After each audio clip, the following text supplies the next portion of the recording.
Welcome to my channel, and this channel was created to empower you with the skills about the basics of managing money.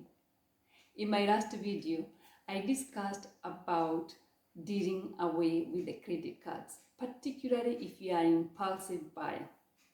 You can do this by two things, either topping it up or getting totally rid of it and using a debit card. And that way it will enable you to be able to manage your money appropriately.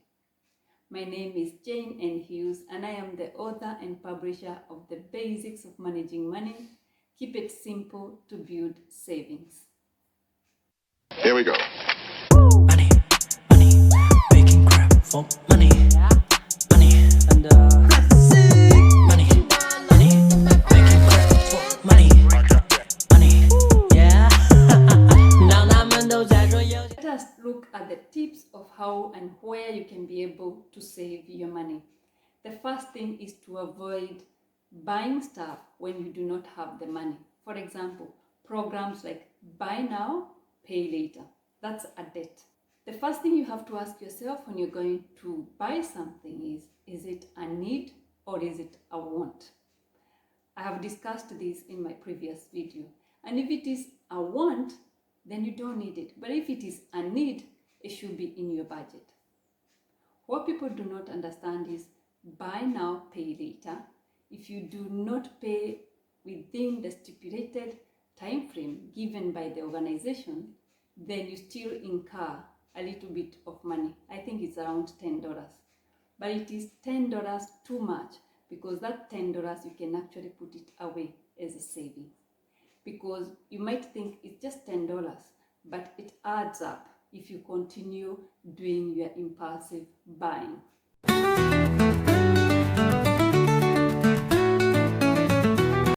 There's nothing wrong with taking coffee. It's actually amazing if you can take coffee. But again, how much money is it costing you in a day? Do you take 4 to 5 coffees? Do you really need 4 to 5 coffees? Some people do. But if they do, then you can utilize what you have in your offices, because most of the offices do have coffee machines. You can buy maybe 1 or 2 coffee, and then you cut out 3. That's around $15 which you're going to save. And then the other 3 coffees, you can use the machines in the office and make coffee. It might not be the greatest coffee, but it will remove your thirst, but then you also save some money. Time to make some coffee in my special way. Going to the supermarket and looking at things which are on sale. Pick up the price tag and have a look whether it is still on sale, because sometimes supermarkets are very clever. They might say it is on sale, but underneath the price is the same. And because we just go with what we see at the first sight, then we do not get to check underneath what is there. Again, going to the market can save you a little bit of money in comparison to going to the supermarket, particularly for the vegetables and all that. This is because it helps you live healthy, and also you can get food at a little bit cheaper because it is brought in by the farmers. And even if you're going to save like $5 or $10, again, it's a little bit of money. But if you combine with other places where you have saved $10 in every other sector, then it will add up to be able to have savings eventually.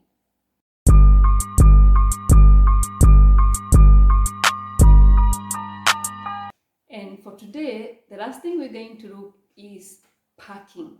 Parking is so expensive, and some places do give you parking discount, or your employer does give you parking discount. But I just feel like I'm being robbed if I park in my workplace. So what do? I look for alternative where I can look for streets which offer free parking. I might need to walk maybe 10 or 15 minutes to go to work, but that's okay because I'm also keeping fit. And if you can be able to do that, then you're going to save a little bit of money. You're doing this because you really need or you want to put money aside for your savings. And your goal is to be able to establish yourself where you're not paying debt from one credit card to another, or not being able to manage your money. Just the basics basics of managing money. Nothing complicated. They're just these small things we try and do. And that is the basics of managing money. Please follow, like, and subscribe. And I'll see you in my next video.